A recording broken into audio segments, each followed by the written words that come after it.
Hello, Feña. I'm very happy to have you here today. Thank you for your time. Hi, Tania. Thank you for inviting me. I think this is a great initiative that you are building here. So thank you and good afternoon. Yes, it's good afternoon here. Good afternoon for you. Exactly. For those of you joining us, Feña, well, she will be talking to us a little bit about also her career and what she does, etc. at Falabella, which is one of the biggest kind of groceries chains in Latin America, especially Chile. And yeah, she's lucky enough not only to be working there in the digital world, but also to be pursuing her interest in precisely with elevating women. So Peña, kind of first question, I would like you to tell us a little bit about yourself. Who are you in this world, and how would you define yourself in just 3 words? Okay, well, I'm going to start with the last question, which is the hardest one. Just in 3 words, that is difficult, but I think I'm going to select driven, passionate, and feminist. And I think it's going to be very clear through this over this conversation why I select those words. Well, as you said, I'm Chilean. I'm a civil industrial engineer from the University of Chile.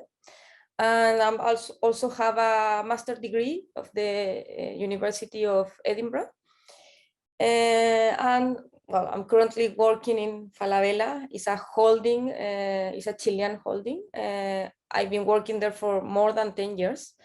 And well, in Falabella, we have different companies, home improvement, department stores, groceries, and I'm working in a marketplace, which is a kind of new project, because we had before the e-commerce of falabella.com, but now falabella.com is a marketplace where we have all the stores of the holding and also more sellers that they are selling their products in this marketplace. So in falabella.com, we have operations in Chile, Colombia, Peru, and Mexico.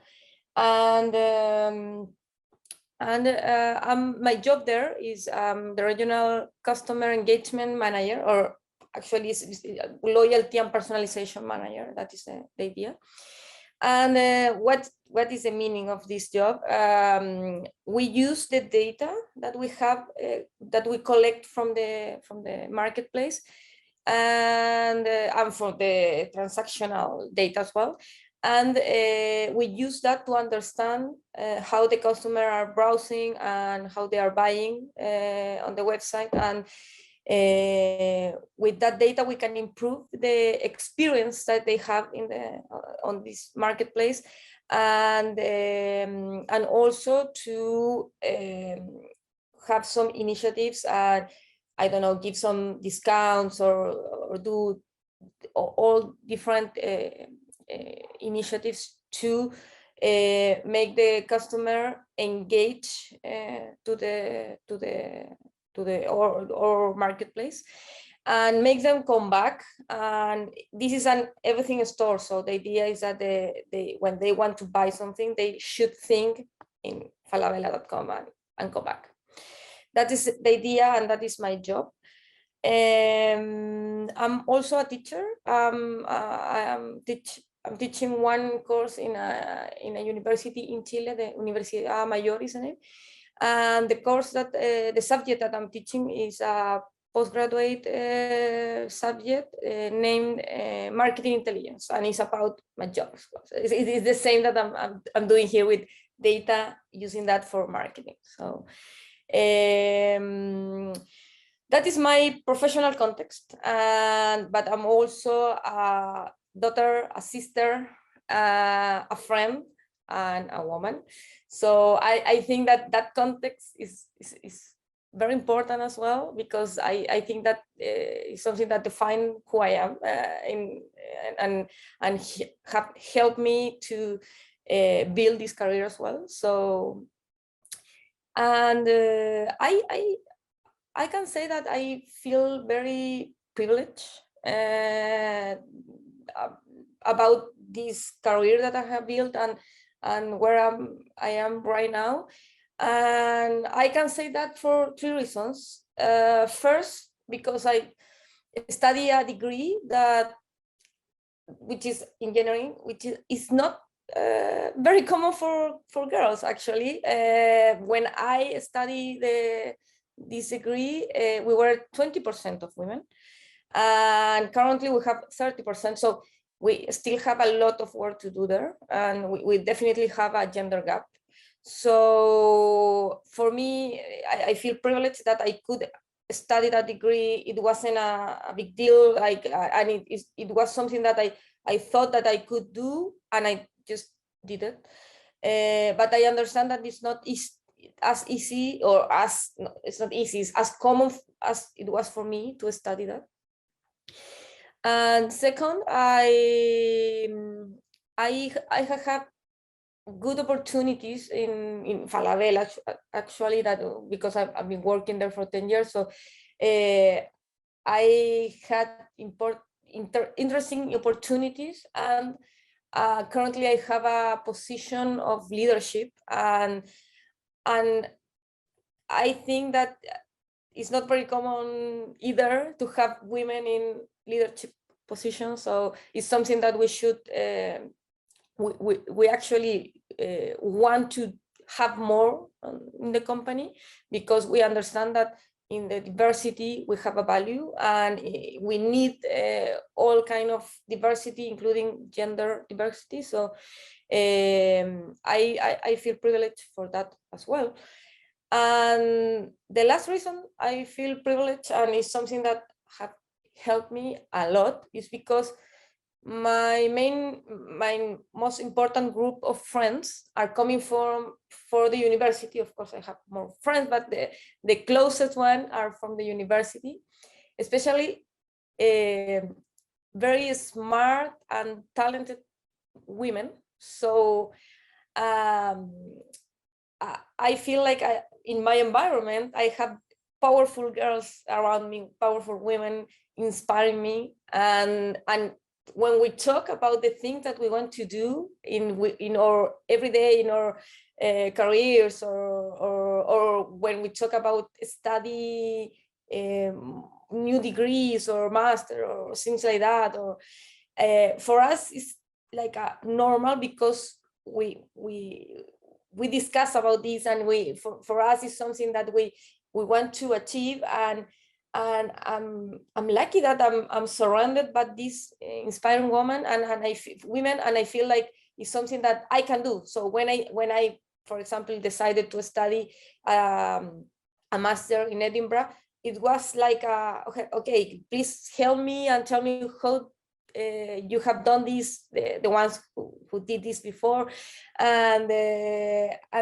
that's something that I understand that not all people can have, and that's why I define myself as a feminist, because I feel like we still have a lot of work to do to close this gap, and that I like to work and help others to have these opportunities that I have, and not unfortunately not everyone has the same opportunities. So yes, I think that is how I can define myself. Oh, this is great. And there are some very interesting things that you said. I think in Spain, I don't know the percentage, but still there are in the technical career degrees in university, there's definitely less women than men. And it's also improving. I have a lot of also women friends who have studied more technical degrees, but yeah, there's still a gender gap, that's for sure. And then something else that I really liked, how you highlighted that sometimes when we define ourselves, it is important, yes, to think about our relationship to other people or other surroundings. How you said your daughter, friend, so that you think of all this group of women that you said you're privileged to have as friends. So I think it's important also this privilege, of who we are surrounded by and what examples do we have in our daily life. And probably, when we talk about inclusion, that's also important when we, kind of going back to the even introduction, that when we talk about role models, when we talk about examples, I think that's very important, because if we don't have examples, it's more difficult to believe that you can actually be someone and achieve someone. And the more examples that you have, the closer to you, I think, that's much better. So I'm happy that you also feel this way. And something that I was wondering, because you come from Chile, you're living there, the probably the workplace quite well, but you've also spent some time in Europe, in Edinburgh, as you said. And how do you feel, what's kind of women opportunities you were talking about women leaders that there are not enough of. So how would you compare? I mean, I know it's very generic, and each country or each industry is probably different, but from your point of view, Europe and Latin America, or Chile concretely, in this kind of women representation or women opportunities in the workplace, how do you see it? Well, good question. I had some ideas before I arrived to Europe about how this could work there. And I was surprised that you still have to work about this. Like in my mind, I thought that maybe in Edinburgh or in UK, I don't know really most countries there. Like it was the first time that I was living in Europe. I was before just for tourism, so you don't know the place, like these kind of things when you are traveling. So I thought that maybe in the UK they could have better numbers for this gender gap, especially in the STEM degrees, which is the degrees that I like to I have that degree, and I work to have more girls in these degrees. And I joined a society in the University of Edinburgh, which was Women STEM. So actually the aim of that society was to work to have more women in these degrees, and to try to have some initiatives for them for the career after the university. So and I remember that the numbers that they had in about a percentage of women, it was kind of the same that we have in Chile, so on Latin America. So I was like surprised that it's not just a Latin American problem. I think it's a global problem. Maybe there are some countries where they have solved this or they have a better number. But yes, I was surprised that we have a lot of work in Europe as well. I think the difference is maybe more in the cultural aspect, that in society maybe you have a different view than in Chile about other things, other feminist things, like more about your rights or things like that we are like in the past, I feel, in Latin America. So in that context, I can see differences. And I think that is there are good news for you, because I think that is part of this problem, like what societies tell you about your role in the society and what you should do as a woman. I think that is part of the problem. So maybe you have a better position considering that. Yeah, I think I understand more or less what you're talking about, because I've been living in Spain for almost 15 years now, but I come from Latvia and from a Russian-speaking background, and in kind of my background, it's also not as advanced in terms of women empowerment. And what you were saying, yes, what a woman feels her role is, or what kind of rights she has in the workplace, in the family, in the society. So yeah, I think I understand what you're saying. Yeah, and I think maybe some countries in Europe, Spain is, I think it's quite advanced. I mean, and of course there are so many things that can be improved, but I think in terms of what you're saying, in terms of self kind of perception, many women do feel that they deserve more than, just, I don't know, staying at home or whatever. It's obviously a personal choice, but I think there is a strong wave of women who feel that they are entitled to do more, and that, yeah, I agree that definitely affects how they are later perceived or how they behave in the workplace. So yeah, definitely. Just to remind everyone who's listening to us, so if you have any questions, you have various ways to post them. You have the Q&A session, you have the chat, or you can raise your hand in case you want to speak yourself. So don't forget about that.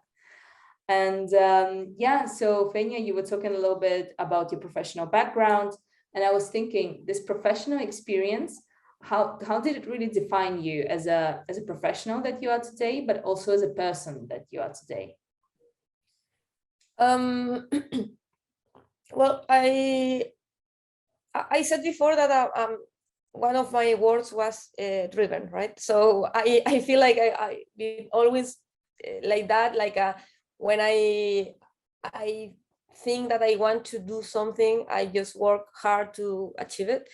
And over my career, after I studied this degree, I think that that is the way that I faced my career, like just to working hard, and in some point I feel like when you work hard, of course you need to say what you want, and you need to, I think networking is very important as well, to get what you need, and to ask the correct question that you have when you have some doubts, and when you don't know really how to do it.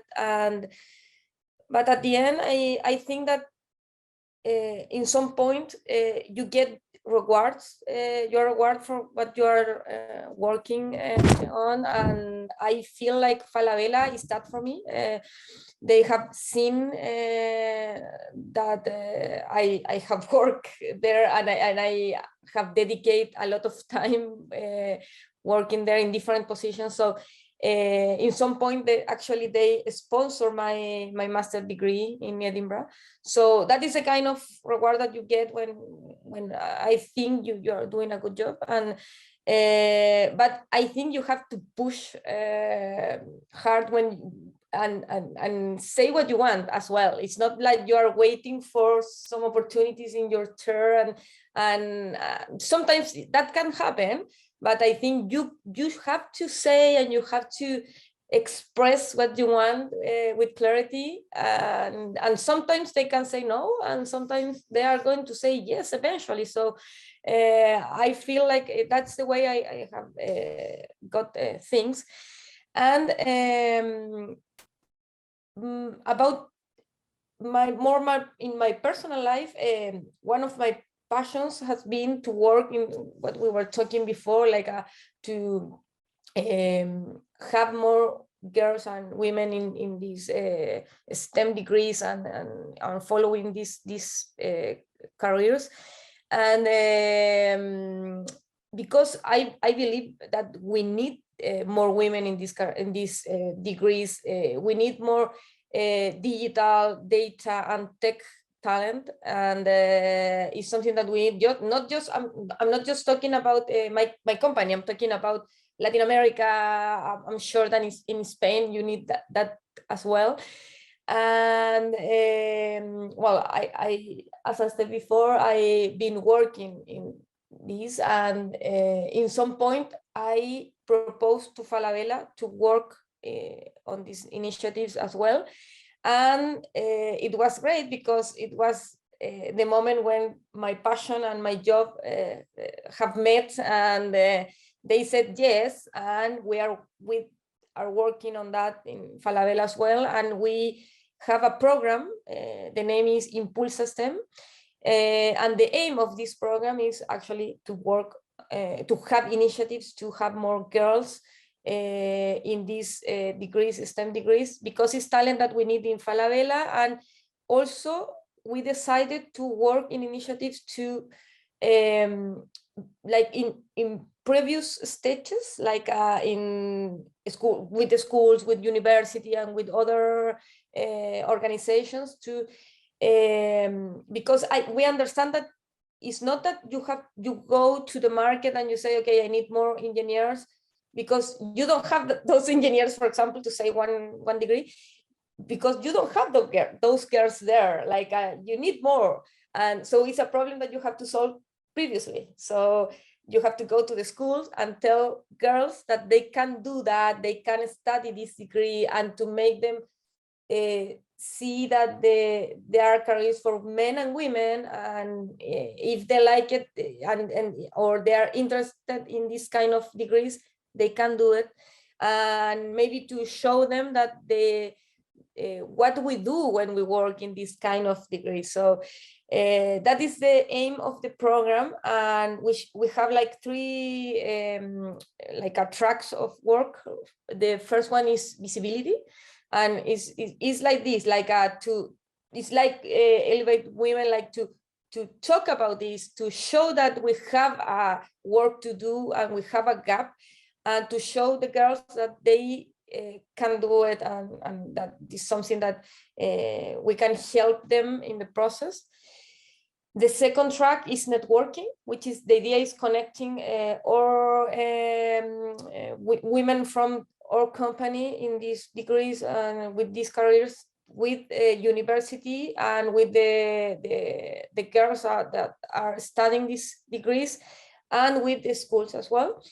So we believe that this networking is very important, to ask the question, to see role models, to understand how is the process, etc. And the third track that we are working on is training, to have more science courses in schools. Unfortunately, not all the schools have the same level in Chile. I think it's something that happens everywhere. So we understand that in some schools we can make we can have an impact and make a change if we help them with this kind of courses in science, in technology, and to show them that it's something that they can study. So that is the program. This is just starting, something that we launched in February of this year for in the day of the girls in science. So I'm happy to have this program. I'm happy that Falabella said yes, and I think we have a lot of work to do. But we have people working on this. We have all the things that I feel like to make an impact and to change things. That's the idea. I think that sounds great, and I love that you have that you're approaching an audience that sometimes in the workplace we don't think about. It's young girls who are in schools. We sometimes think about kind of our own peers in the industry. We might think about universities, but we're not kind of going much younger. And I think it's very important, because it's when actually, kind of when you're a child, it's when your brain is mostly growing and developing, and when you like a sponge and receiving all of the information. So I think it's admirable that you are kind of considering different age groups. So we actually have a question already from the audience on just what you were explaining. That's why I didn't want to wait until the end, because it's about that. So I'll just read that loud. About this initiative that you were just explaining, are you driving this initiative kind of on your own, or are you partnering with more women inside of Falabella to promote this? And so how many people are actually kind of working on that initiative? Well, it was an idea, but when we decided to create the program, actually we received more support, and we have resources from marketing to run the program as like the name and all the visibility that we need. For example, for the Day of the Girl in the Science, we prepare a video that we show in LinkedIn and other places where and the idea was to talk about this and to show that we want to do this. So we have a lot of support coming from the company, but also when we explain the idea, and I had to talk with in the company, I had to explain what we want to do. We had a great reception, and many women that they want to participate in this program. And in this first initiative, which is we are currently working in the first initiative, which is a networking between mentors coming from the company and girls studying this degree, and girls who are in the end of the degree, they are just in this process, ending the degree, and they don't know what they want to do, if they want to work or continue with a master degree, or I don't know, they have a lot of questions. So this networking is about to connect these mentors with these girls, and we have 40 mentors coming from the company, women mentors, and 50 girls studying the degrees. So I feel like it's a good number to start, and I think we have an opportunity to make this to grow this initiative. And this is just in Santiago and just in Chile. So the idea is to, at some point, we decided this year start just with Chile, because to have an idea how this was working, and if people wanted to do this, and to understand the impact. So, but the idea is to eventually grow this and to have the same initiatives in Peru and Colombia and Mexico, where we have a team, and we would like to do the same with universities from those countries as well. So, yeah. Sounds amazing. That sounds really great. And I think that expanding this experience after learning with Chile, with Santiago, that's really great. And another question that I have, and I'm probably from the prepared questions, it will be the last one, is what about challenges? So definitely when you were talking about how privileged you are to have studied what you studied, to have those opportunities, and to have this leadership position that perhaps not many women have access to. So I can imagine that probably it wasn't all easy to get there. And what are kind of the challenges that you have been involved in, and how do you actually get out of your comfort zone? Well, as you said, it's not always been easy. Maybe when you talk about this, sounds easier, but of course, you have like years of experience, and not always you feel confident, I guess. I think that at the beginning, especially at the beginning of my career, that was one thing that I had to work a lot, to be more confident on myself, to see that I have tools, I had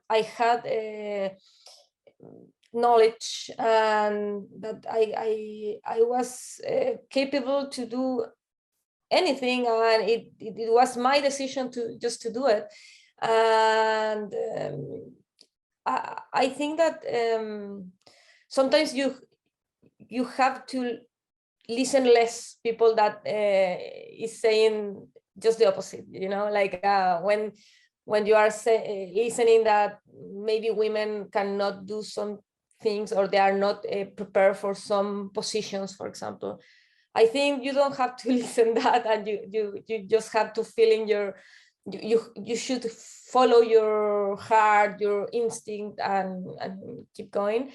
And I think another thing that I have learned is that you can change your mind over the process. Like, for example, in some point, I started more in the data world, in the more analytical areas. And in some point, I asked myself if I really like that, and I like the data. I think I'm good at working with data, but I was also interested in working more in marketing and business. So I decided to move more to work on those areas. And I think that is part of the process, like to change your mind and to focus in new things, and that is part of the, that is how you have to leave your comfort zone.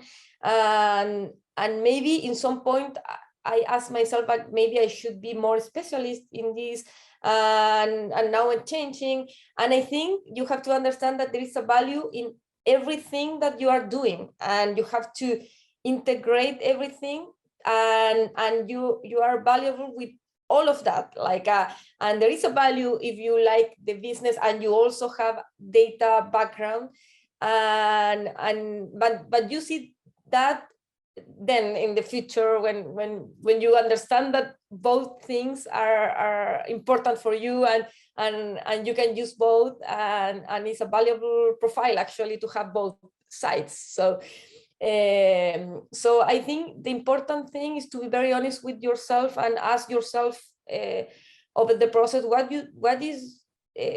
are the important things for you, and what do you really want to do, and be confident, and work wherever you want to achieve. Work hard, because it's not something that is going to happen just with magic, unfortunately. But if you want it, I think you can do it and get wherever you are thinking on. And also the last thing, and I think is good, is a good advice, considering that you need to leave your comfort zone. And I think it's a learning from the COVID, that you don't know what is going to happen. With everything is changing, and you unfortunately maybe you can have some things under control, like I don't know what maybe you know what you want to do, maybe you understand what is the context in your job, in your company, but you don't know when you have like a COVID pandemic, and one day, from one day to other, you don't have your job, or everything changed, or maybe you need new objectives in your company because everything changed. So maybe you can have two approaches about this constant change in the world. One could be more negative, like when you are afraid of the change, and I feel like that is completely normal, because of course you can be afraid of when you don't know what is going to happen, or when you don't have all the answers. I think it's normal to be afraid and don't want to move, and feel like anxious about that. But also you have a more positive approach, which is when everything is changing, you can learn from that, and you can find opportunities there. And if you are flexible and you have your mind open, maybe you can find a new position. Maybe you can have a new team, or know new people that they are going to be good for you and for your context, your team, or wherever. So I decided to have more the second approach, like to use this change and this constant evolution that we have around, to find opportunities, and to, if I have to move, I will move. If I have to stay, I will stay. So life is too short to suffer about this, and I think you should just take the risk. No, definitely. And, you know, it's a very common phrase, but change is the only constant. So we have to be kind of unless, I mean, at the least, we have to be mentally prepared for that. And then I like the point that you made about being kind of specialized in something or going for something completely different from what you studied. And that is something I think it happens, especially maybe for women in the digital space sometimes. It definitely happens to me all the time, that you feel this not only imposter syndrome, but even tech poster syndrome. For example, I'm not technical at all. I have kind of the contrary situation to you. And yeah, I'm on the business side of the things, but still I need to understand a lot of technical things in my role. And yeah, and I always kind of feel, yeah, even inadequate or insufficient, because I always think, yeah, those other people, men and women, they are more prepared than I am. They understand much more than I understand. They can. So yeah, and I like how you said that everyone is valuable for the skills that they have. And someone, if we were all technical, probably, you know, it wouldn't be much point in everyone having the same skill set. So yeah, that's something, yeah, I myself work with this idea kind of every day, and kind of learning that kind of impulses you to learn more, but also to understand that your own skill set is valuable. And we have actually some feedback and some questions. So regarding your initiative on networking and on mentorship, we have someone saying that they participated in a similar mentorship initiative before studying at Empathy, also in Santiago, but in Santiago de Compostela, in Galicia, in Spain. That there were a lot of mentoring and workshops about different challenges. So that's a really great initiative. And then we have a question. We have two questions, but let's see if we have time for both. So Katrin says, I feel it can sometimes be harder for women than for men to take the lead in the meetings or push a conversation point. We are quickly told that we are aggressive or too strong. Do you have any tips, or did that happen to you, or do you have any tips on how to deal with that? Well, that is a good point. I have felt that too. I think that sometimes I think this is a cultural thing, that to believe that when men are aggressive, like it's a normal, or they are leaders, and when we are too strong, we are aggressive and not leaders. I think that is something that we need to change. First, that is why we need more women in leadership positions, because it's going to be more common to have women leader that they are taking, they are leading the conversation, that are leading the project. So that is why we need more women in this position, because this then is not normal. This kind of judgment that we have about to be aggressive is something more like about maybe you are leading or not, maybe there are complicated moments that you need to solve, and it's not about the gender. So first, that is one thing. Second, I think sometimes it's more in our heads, like more than in the men heads, like maybe you are feeling that you shouldn't say something, and they are going to feel like you are being too strong or whatever. But I think that you should do it. And if some men are thinking that you are too aggressive, good for them. I mean, they are aggressive too. So first, you shouldn't, or you should think less on this and just do it as women. I mean, because maybe it's more like in your mind, like should I say this or not, because they are going to think that I'm aggressive or other. I can think in more adjectives. I think you just have to say what you are thinking, and I don't know, maybe eventually it's going to be more normal to that we all have opinion and we all can lead teams, and it's not about the gender, you know. But my tip is just do it. Just say what you are thinking, and if someone thinks you are aggressive, well, you are. Maybe, I don't know. Maybe I would say that it's more probably that you are a leader than you are aggressive. So, which is a good thing, always a good thing. Yeah. Right. And yeah, no, we only have 1 minute left, but maybe if you can quickly, and this would be a great question, I think, to wrap up the conversation.